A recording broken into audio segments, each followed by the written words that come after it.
అందరికీ నమస్కారం.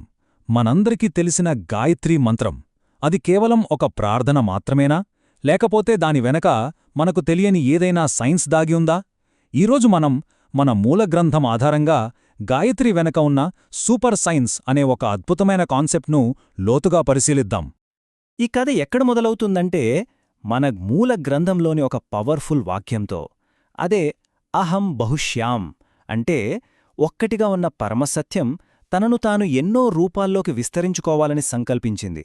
ఒక రకంగా చెప్పాలంటే ఇది ఈ విశ్వసృష్టికి కారణమైన ఒక ఆధ్యాత్మిక బిగ్ బ్యాంగ్ లాంటిదన్నమాట. ఇది మనల్ని అసలు ప్రశ్నకు తీసుకొస్తుంది. కేవలం కొన్ని శబ్దాల కూర్పు, ఒక పాత మంత్రం నిజంగానే ఒక సూపర్ సైన్స్ ఎలా అవుతుంది? ఈ అన్వేషణలో మూలగ్రంథం మన ముందుంచిన కొన్ని ఇంట్రెస్టింగ్ ఐడియాలను అర్థం చేసుకోవడానికి కలిసి ప్రయాణిద్దాం. సరే, ఆ ప్రశ్నకు సమాధానం కావాలంటే మనం సృష్టి మొదలైన దగ్గర్నుంచే రావాలి. సో మన మొదటి సెక్షన్ బ్రహ్మ యొక్క సృష్టి ప్రణాళిక. అసలు గాయత్రి పుట్టుకకు ఈ విశ్వం ఎలా సిద్ధమైందో చూద్దాం. మన మూల గ్రంథం ప్రకారం ఈ అనంతమైన విశ్వమంతా ఒకే ఒక్క ఆలోచనతో మొదలైంది. ఆ ఆలోచన ఒక చిన్న వైబ్రేషన్ను సృష్టించింది. దాన్నే ఆదిమశక్తి అంటే శక్తి అని పిలుస్తారు. ఇక్కడ చాలా ఆసక్తికరమైన విషయం ఏంటంటే ఆ మొదటి వైబ్రేషన్ నుంచి రెండు రకాల సృష్టిలు పుట్టాయి. ఒకటి చైతన్య సృష్టి అంటే మనసు, కోరికలు, ఆలోచనలు ఉన్న ప్రాణుల ప్రపంచమన్నమాట. ఇక రెండవది జడ సృష్టి అంటే మట్టి, నీరు, గాలి లాంటి పంచభూతాలతో నిండిన ఈ ఫిజికల్ వరల్డ్. ఈ సృష్టి క్రమాన్ని మన మూల గ్రంథం ఒక అందమైన కథలా చెప్తోంది.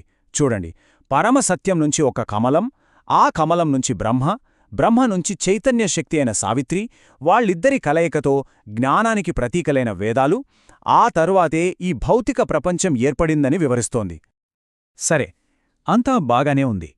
కాని ఈ మొత్తం కథలో గాయత్రి ఎక్కడొస్తుంది? దాని సృష్టికి మూలమైన ఒక ప్రాథమిక శక్తిగా ఎలా చూస్తారో ఇప్పుడు చూద్దాం. ఇక్కడే అసలు పాయింటుంది. గాయత్రి అంటే కేవలం ఒక మంత్రం కాదు, అది సృష్టి వెనకున్న ఒక కాన్షియస్ ఎనర్జీ అని మన మూల గ్రంథం చెప్తోంది. ఇంకా ముఖ్యంగా దీనికి 3 వేర్వేరు రూపాలున్నాయట. అవి మనిషి ఎదుర్కొనే 3 ముఖ్యమైన సమస్యల్ని పరిష్కరిస్తాయని నమ్మకం. ఈ టేబుల్ చూస్తే మనకు చాలా క్లియర్గా అర్థమవుతుంది. గాయత్రి యొక్క 3 ఎనర్జీ స్ట్రీమ్స్: హ్రీం, శ్రీం, క్లీం. హ్రీం అనేది సరస్వతీ స్వరూపం, ఇది అజ్ఞానాన్ని తొలగిస్తుంది. శ్రీం అనేది లక్ష్మీ స్వరూపం, ఇది లేమిని అంటే కొరతను తొలగిస్తుంది. ఇక క్లీం అనేది కాళీ స్వరూపం, ఇది బలహీనతను తొలగిస్తుందని చెప్పబడింది. ఓకే, గాయత్రి అనేది ఒక కాస్మిక్ ఎనర్జీ అని చూశాం. కాని ఒక మంత్రంగా అది మన శరీరంపై ఎలా పనిచేస్తుంది? ఇప్పుడు మంత్రం యొక్క అసలైన మెకానిక్స్ ఏంటో చూద్దాం. దీన్నే మంత్ర విద్య అంటారు. అంటే మనం పలికే శబ్దాలకు కేవలం అర్థం మాత్రమే కాదు, మన శరీరంలో ఉన్న నరాల కేంద్రాలను, గ్రంథులను ప్రభావితం చేసే శక్తి కూడా ఉంటుందని ఈ శాస్త్రం చెప్తోంది. 24 ఈ నెంబర్ చాలా ముఖ్యం. ఎందుకంటే గాయత్రి మంత్రంలో ఉండేవి 24 అక్షరాలు. మన మూల గ్రంథం ప్రకారం ఈ 24 అక్షరాలు మన శరీరంలోని 24 ముఖ్యమైన శక్తి కేంద్రాలకు అంటే గ్లాండ్స్కు కనెక్ట్ అయ్యుంటాయి. ఇక్కడే అసలు విషయముంది. మంత్రంలోని ప్రతి అక్షరాన్ని పలికినప్పుడు వచ్చే వైబ్రేషన్ శరీరంలోని ఆయా శక్తి కేంద్రాలను యాక్టివేట్ చేస్తుందట. అలా వాటిలో నిద్రపోతున్న శక్తులను మేల్కొల్పి సరైన ఆలోచనా విధానాన్ని అంటే ధర్మబద్ధమైన జ్ఞానాన్ని ప్రేరేపిస్తుందని నమ్ముతారు. సరే, ఇది కేవలం గాయత్రీ మంత్రం గురించే కాదు. ఇప్పుడు మనం కొంచెం పెద్ద పిక్చర్ చూద్దాం. అసలు సాధారణంగా శబ్దానికి అంటే సౌండ్కు ఎంత ఆశ్చర్యకరమైన శక్తి ఉందో అన్వేషిద్దాం. మనం సాధారణంగా సౌండును గాలిలో ప్రయాణించే ఒక వైబ్రేషన్ అనుకుంటాం కదా. కాని మూల గ్రంథం దృష్టిలో సౌండ్ అనేది సృష్టికి మూలమైన ఒక ప్రాథమిక శక్తి. అది కేవలం వైబ్రేషన్ కాదు, అదొక క్రియేటివ్ ఫోర్స్. సౌండ్ పవర్కి కొన్ని ఉదాహరణలు చూడండి.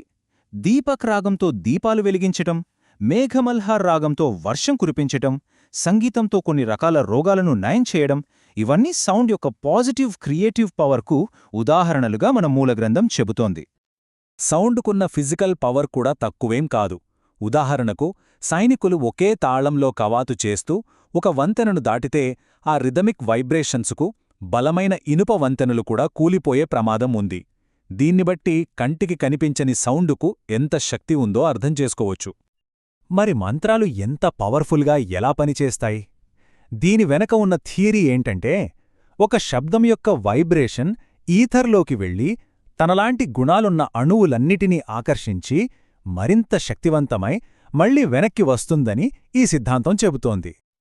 ఇప్పటిదాకా మనం మంత్రం, సౌండ్, దాని ఎఫెక్ట్స్ గురించి మాట్లాడుకున్నాం. కానీ ఈ ఈక్వేషన్లో వీటన్నిటికన్నా ముఖ్యమైన చివరిది ఒకటుంది.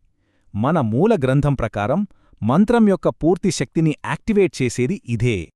కాని ఒక డౌట్ వస్తుంది. కేవలం మంత్రాన్ని ఒక మెషిన్లాగా పదే పదే చెప్తే సరిపోతుందా? ఈ పజిల్లో ఇంకేదో మిస్ అయినట్టు అనిపించడం లేదా? ఆ మిస్సింగ్ పీస్ ఇదే. మూలగ్రంథం ఏం చెప్తోందంటే, మంత్రం యొక్క వైబ్రేషన్ ఒక సాధనం మాత్రమే, కాని దాన్ని నిజంగా శక్తివంతం చేసేది, దానికి ప్రాణం పోసేది, దాన్ని జపించే వ్యక్తి యొక్క ప్రగాఢమైన విశ్వాసం, ఆత్మవిశ్వాసం.